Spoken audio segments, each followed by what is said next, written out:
இது 100 கிராம்ஸ் இருக்குமாமா? கம்மியாக இருக்காதுல்ல? போதுமா? 200 கிராம்ஸ் டார்க் சாக்லேட். எதுக்குமே நமக்கு அளவு தெரியாது, கரெக்டாக இருக்கும். 200 அது இருக்காது. போதும். இது டோட்டலாகவே இது எவ்வளோ தெரியுமா? 500 கிராம்ஸ் தான்.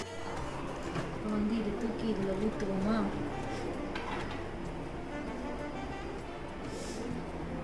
அம்மா ப்ரௌனி மாதிரியே இருக்கானா சொல்லுது.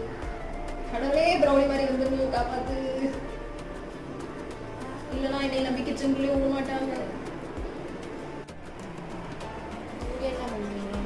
ஆற வைக்கிறேன். ஃபேன் கீழே சீக்கிரமாக செய்யணும்ல. ஸோ கடவுளே